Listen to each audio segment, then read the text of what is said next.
Imaginez un instant.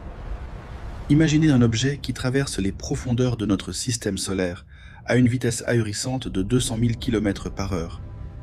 Et si ce n'était pas juste un vulgaire rocher de l'espace, et si c'était quelque chose de bien plus troublant, un engin, propulsé par énergie nucléaire, venu d'un autre monde en tant que physicien théoricien, j'ai passé des décennies à contempler l'impossible.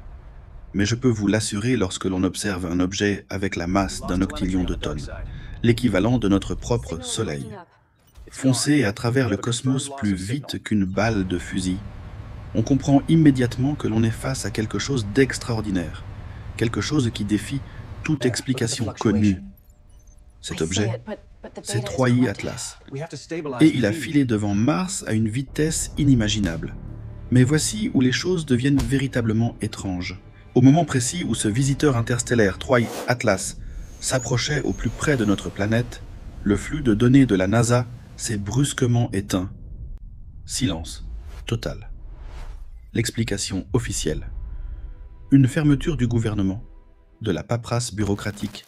Mais pour quelqu'un qui a dédié sa vie à l'univers, je peux vous dire que ce timing est bien trop commode pour n'être qu'une simple coïncidence. Aujourd'hui, des physiciens et des astronomes du monde entier se posent des questions très inconfortables sur ce que l'agence pourrait bien nous cacher.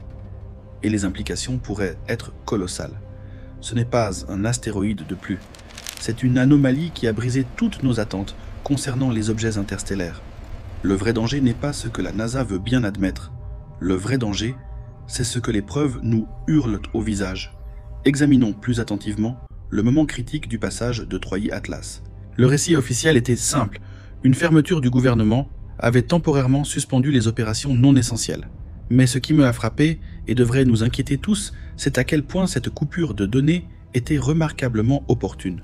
Des scientifiques du monde entier, des observatoires européens au centre de recherche japonais, attendaient impatiemment des données cruciales, des images haute résolution, des lectures spectrales, des informations de télémétrie. Ils cherchaient des réponses fondamentales. De quoi est fait 3I Atlas? Quelle est sa véritable forme? Quelles matières sont expulsées de sa surface? Au lieu de la clarté, ils n'ont trouvé que des codes d'erreur et des bases de données inaccessibles. Ce blackout a effectivement masqué le moment le plus crucial du passage de cet objet à travers notre système solaire. Et voici ce qui nous trouble en tant que physiciens. Les fragments d'informations que nous avons réussi à capter avant et après ce silence mystérieux sont profondément, étrangement anormaux. Les images révèlent un objet allongé, étiré, nous rappelant le tristement célèbre visiteur en forme de cigare, Oumuamua. Mais il y a quelque chose d'encore plus étrange malgré sa taille énorme. Il lui manque la queue brillante et lumineuse que nous attendrions d'une comète aussi massive. Au lieu de cela, il est entouré d'un nuage gazeux, diffus et fantomatique. Un nuage de gaz ionisé qui se comporte d'une manière que nos modèles ne peuvent absolument pas expliquer. Cette enveloppe de gaz absorbe et réémet la lumière selon des schémas qui déroutent notre compréhension. Devant ces données, on est forcé de se demander cela.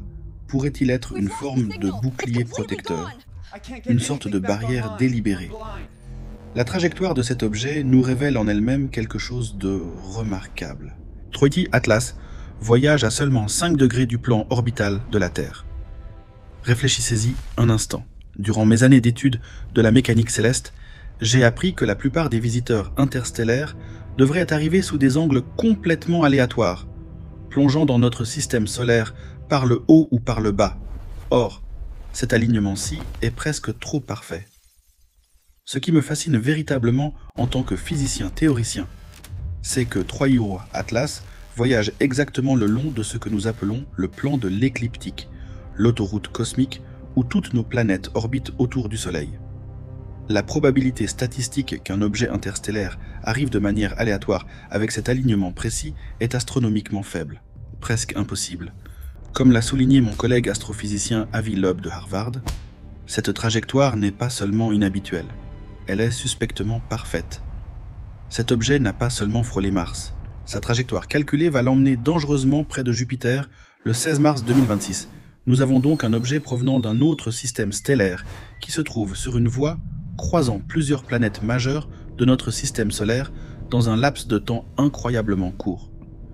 Lorsque j'examine les mathématiques, lorsque je calcule la probabilité combinée de cet alignement précis, de ce timing spécifique et de ces rencontres planétaires séquentielles, les chiffres sont stupéfiants. Selon les calculs détaillés de Loeb, nous parlons d'une probabilité de moins d'une chance sur 1 million, en des décennies d'études des phénomènes cosmiques. Je peux vous garantir une chose, ceci n'est pas un visiteur ordinaire dérivant au hasard dans l'espace. La question la plus profonde qui se pose désormais est de savoir si nous assistons à un caprice bizarre de la nature, ou à quelque chose de bien plus troublant, une pièce sophistiquée de technologie extraterrestre. Ce qui me trouble profondément, c'est que cette pratique coupure de données lors de la rencontre avec Mars nous a privés des informations précises dont nous avions désespérément besoin pour répondre à la question de sa nature. Et si la masse, en apparence impossible, de cet objet était la véritable raison de tout ce secret, en tant que personne ayant passé sa vie à étudier les lois fondamentales de la physique? Je peux vous dire ceci, toute notre compréhension du cosmos repose sur des principes que les objets célestes sont censés obéir. Les comètes se comportent de manière prévisible. Les astéroïdes suivent des schémas connus. Mais Troïcier, Atlas, ne fait pas que tordre ces règles fondamentales. Il les anéantit complètement. Il existe au moins 7 anomalies documentées entourant cet objet. Voici le premier drapeau rouge.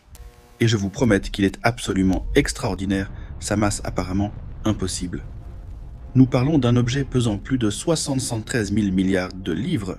Pour vous donner une perspective, Atlas est environ 6 millions de fois plus massif que le Starship de SpaceX, la fusée la plus puissante jamais construite par l'humanité. Lorsque les chercheurs de Harvard ont calculé ce chiffre ahurissant, ils ont découvert quelque chose qui ne devrait tout simplement pas être possible. Malgré le fait que nous observions clairement cet objet libérer des quantités importantes de gaz et de poussière, des matériaux qui devraient agir comme des propulseurs naturels le déviant de sa course, sa trajectoire demeure pratiquement inchangée. Dans la mécanique céleste, j'ai appris que lorsque les comètes libèrent du gaz, elles se comportent comme des ballons qui perdent de l'air, elles vacillent, elles dérivent, leur chemin change notablement, mais Atlas, lui, fonce avec une détermination absolue, comme s'il possédait un système de guidage interne qui maintient son cap. Les implications sont sidérantes. Ce que nous regardons est un objet avec une inertie et une masse si colossale que ces puissants jets de gaz et de poussière ne le dévient quasiment pas de sa course.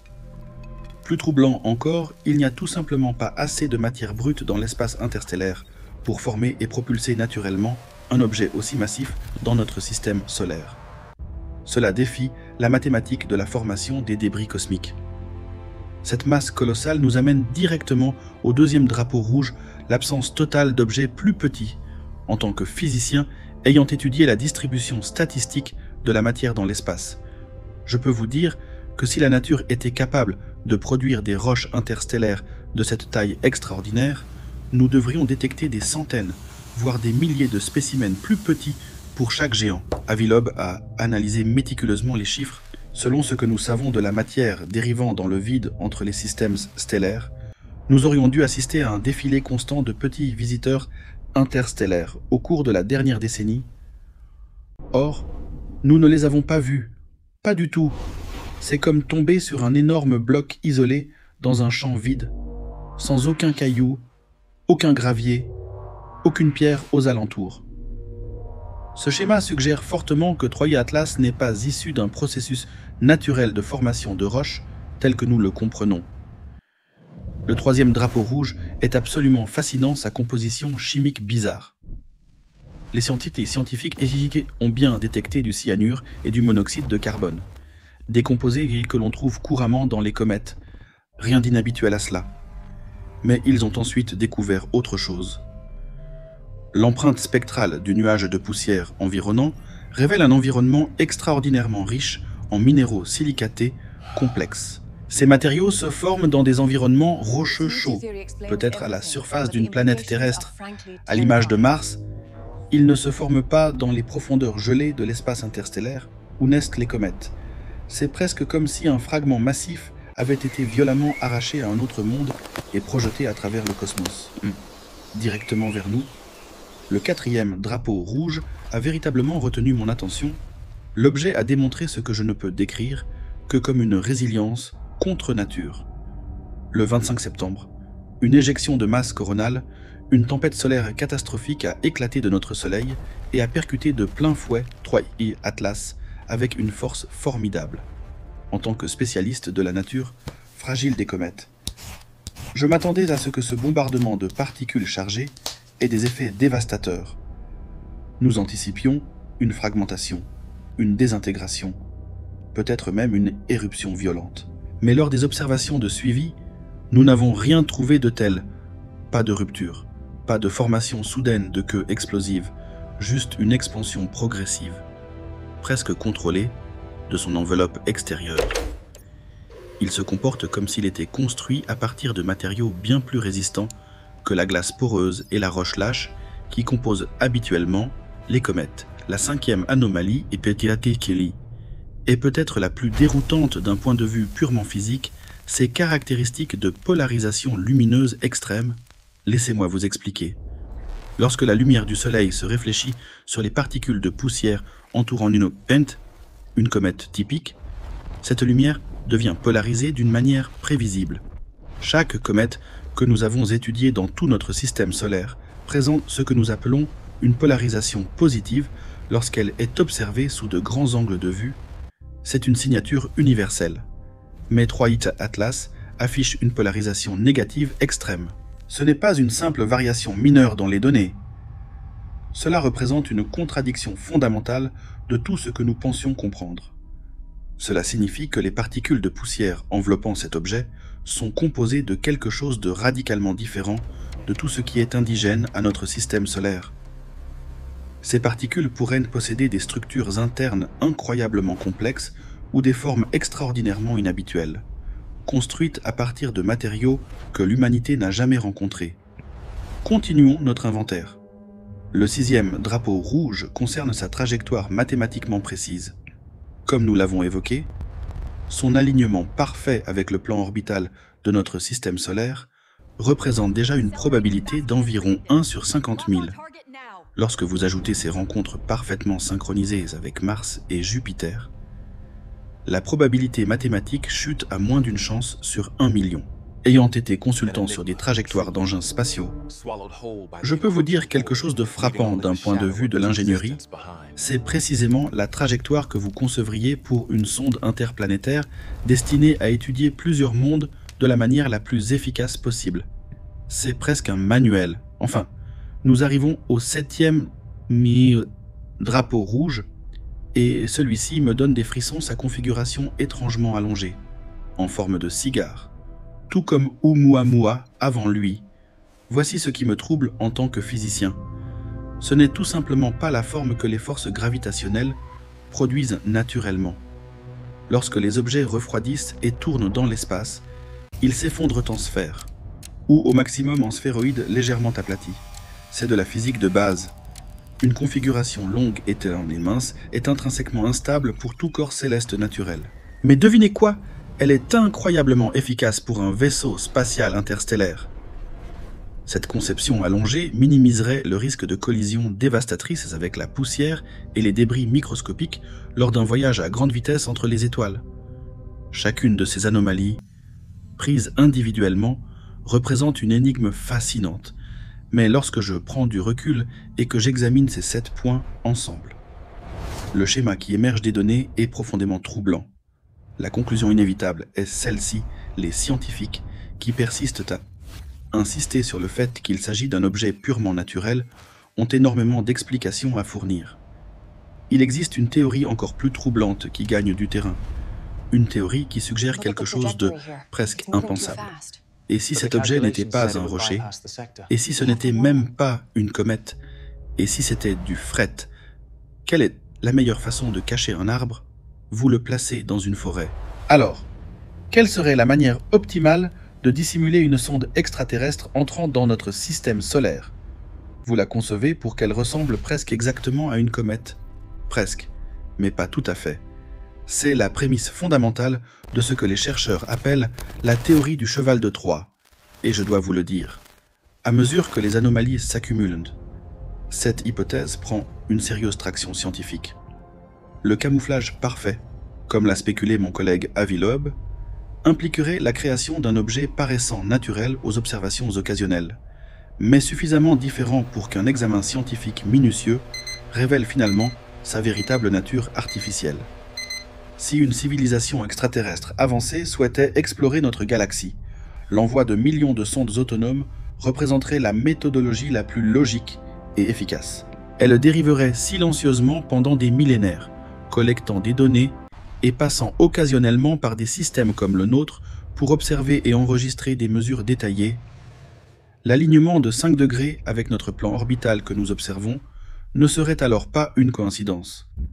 Ce serait un choix d'ingénierie délibéré, calculé pour permettre à la sonde de rencontrer efficacement plusieurs corps planétaires au cours d'un seul passage. Sa résilience remarquable face à la tempête solaire. Exactement ce à quoi nous nous attendrions d'un objet construit à partir de métamatériaux avancés. Et cette étrange signature de polarisation lumineuse, un simple sous-produit inévitable de sa construction artificielle exotique. Si cela s'avère être une sonde artificielle, nous devons faire face à une réalité glaçante. Nous n'avons absolument aucune idée de ce qu'elle est conçue pour accomplir. Cette masse stupéfiante de 73 000 milliards de livres n'existe pas sans but. Elle pourrait dissimuler des charges utiles, peut-être une flotte de mini-engins de reconnaissance attendant d'être libérée, ou un système de réacteurs conçu pour fonctionner sur des échelles de temps géologiques. Ce n'est pas du fret inerte, c'est de l'ingénierie à une échelle qui écrase tout ce que l'humanité a jamais conçu. Pourtant, la réalité la plus troublante à laquelle nous sommes confrontés est la suivante. Chaque hypothèse, chaque calcul, chaque explication concurrente converge en fin de compte vers une vérité incontournable. Nous manquons de temps. Troy Atlas ne va pas s'arrêter pour satisfaire notre curiosité. Marquez votre calendrier pour le 19 décembre 2025. À cette date, il atteindra son approche la plus proche de notre planète. Cela représente notre dernière opportunité absolue pour une observation détaillée avant qu'il n'accélère à nouveau, disparaissant dans l'étendue infinie et silencieuse entre les étoiles. Quelle que soit l'énigme que cache cet objet, qu'il s'agisse d'un phénomène naturel extraordinaire, d'une graine cosmique de formation planétaire ou d'une preuve concrète d'ingénierie extraterrestre, nous n'avons que quelques semaines pour extraire ces réponses. Une fois ce moment critique passé, il se transformera en un autre mystère cosmique non résolu, un énigme définitivement avalé par le vide. Qu'est-ce qui me terrifie le plus en tant que physicien, c'est de voir comment chaque pièce de preuve élimine systématiquement les origines naturelles et nous force vers une conclusion qui remet en question tout ce que nous pensions comprendre.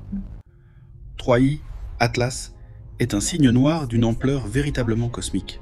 Il a déjà démontré que les visiteurs interstellaires peuvent être infiniment plus massifs, plus complexes et plus énigmatiques que nos modèles ne l'avaient jamais prédit.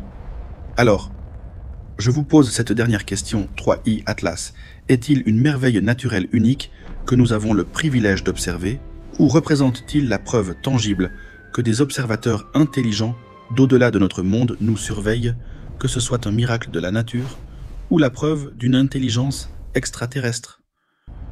Le temps presse. Nous avons besoin de toutes les données pour découvrir la vérité. Si vous croyez que l'humanité mérite de connaître la vérité complète, quelle qu'elle soit, montrez votre soutien.